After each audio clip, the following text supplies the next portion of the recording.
আজ শুরু হচ্ছে এসএসসি ও সমমানের পরীক্ষা। রাজধানীর আজিমপুর গভর্নমেন্ট গার্লস স্কুলে আছেন সহকর্মী কিশোর জাহান, সরাসরি যুক্ত হচ্ছে তার সঙ্গে। কিশোর, যেহেতু ১.৫ ঘন্টা আগে শিক্ষার্থীরা হলে পৌঁছাতে পারবেন, এখনই কেমন দেখছেন শিক্ষার্থীদের উপস্থিতি জানাবেন। এইচএসসি সমান পরীক্ষা শুরু হচ্ছে এবং প্রথমে একটু জানিয়ে রাখতে চাই, ৯ সাধারণ শিক্ষা বোর্ডে আজকে প্রথম দিনে কিন্তু শিক্ষার্থীরা পরীক্ষা দেবে বাংলা প্রথম পত্র। পরীক্ষা যদিও বা শুরু সকাল ১০টায়, কিন্তু এরই মধ্যে কিন্তু শিক্ষার্থীরা চলে এসেছেন, অভিভাবকরা কিন্তু নিয়ে এসেছেন, গেটের বাইরে অবস্থান করছেন। সকাল ১০টায় পরীক্ষা শুরু হবে, নির্দেশনা আছে ৯:৩০ আগে অবশ্যই প্রবেশ করার।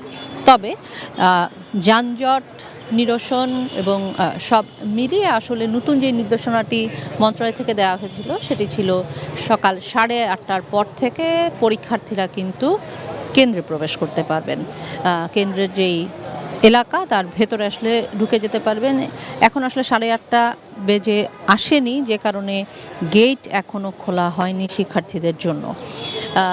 একটু জানিয়ে রাখতে চাই আবিদ, এবার কিন্তু পরীক্ষার্থীর সংখ্যা 18,51,000-এর কিছুটা বেশি, 18,51,423 জন পরীক্ষার্থী। যদিও বা সেটি গত বছরের তুলনায় কম। গত বছর থেকে প্রায় 70,000 শিক্ষার্থী কিন্তু এবার কম রেজিস্ট্রেশন করেছে পরীক্ষায় বসার জন্য।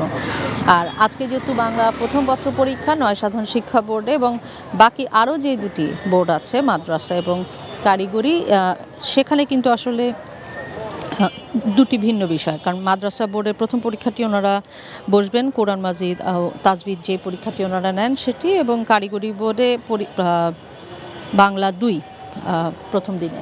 তো শিক্ষার্থীদের কথা বলছিলাম, শিক্ষার্থী কমেছে এটি যেমন একটি বিষয়, এবং এই 18 লাখ শিক্ষার্থীর কিন্তু 4 লাখ শিক্ষার্থী বলতে হবে অনিয়মিত। আমাদের আসলে মন্ত্রণালয় থেকে যেই তথ্যটি হাতে এসেছে, এই 18 লাখ শিক্ষার্থীর 4 লাখের উপরে শিক্ষার্থীরা কিন্তু এবার পরীক্ষায় বসছেন আবারও। এবং তার মধ্যে আসলে যদি ভাগও করে বলি যে ৯ শিক্ষা বোর্ডে সেই শিক্ষার্থীর সংখ্যা কিন্তু প্রায় 3 লাখ, এবং বাকি যে দুইটি বোর্ড আছে, কারিগরি শিক্ষা বোর্ড এবং মাদ্রাসা, তুলনামূলক কিছুটা কম, তারপরে আসলে খুব বেশি কম নয়। আর সারা দেশে এবার কিন্তু আসলে ৩,০০০-এর উপরে ৩,৯০২টি কেন্দ্রে পরীক্ষা হবে। নানা ধরনের নির্দেশনা কিন্তু ছিল এই পরীক্ষা নিয়ে, নানা ধরনের সতর্কতা ছিল।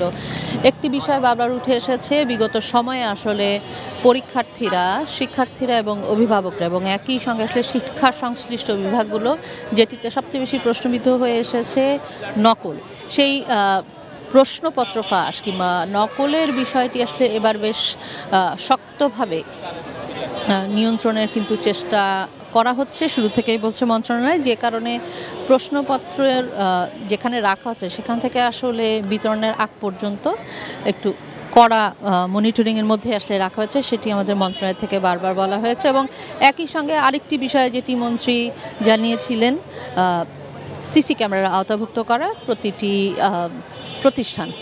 সো যেই কারণে আসলে পরীক্ষার কেন্দ্র যেগুলো আছে, আমি বলছিলাম যে প্রায় ৩,০০০-এর উপরে পরীক্ষা কেন্দ্র আছে, এবং প্রায় প্রত্যেকটা কেন্দ্রেই সিসি ক্যামেরা বসানো হয়েছে পরীক্ষার হল এবং সেই প্রাঙ্গণটা আসলে মনিটরিং করার জন্য। এটিও কিন্তু আসলে নকল প্রতিরোধ বা নকল বন্ধের একটা পদক্ষেপ বলছেন।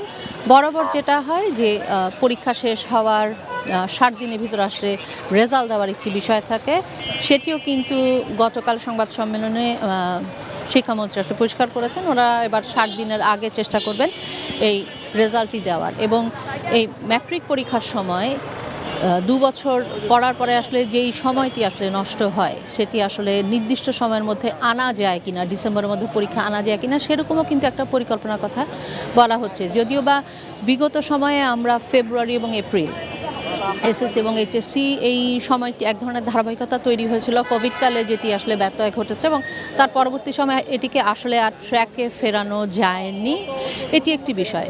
তো সব মিলিয়ে আসলে যদি আজকের পরিস্থিতির কথা বলতে হয়, এখনও আসলে শিক্ষার্থীরা আসছেন, আর যেহেতু 8:30টার পর থেকে ওনারা প্রবেশ করতে পারবেন, অনেকে আসলে শেষ মুহূর্তে আরেকবার বইটি দেখে নেওয়া, আরেকবার একটু ঝালাই করে নেওয়ার চেষ্টা চালিয়ে যাচ্ছেন। তো সকাল 10টা থেকে পরীক্ষা শুরু হবে, চলবে দুপুর 1 1টা পর্যন্ত। আর আজকে আসলে বাংলা প্রথম পত্র পরীক্ষা, আসলে পরীক্ষা শুরু হলে বোঝা যাবে সার্বিক পরিস্থিতি আসলে কি। তো এখন পর্যন্ত এই ছিল আমার কাছে।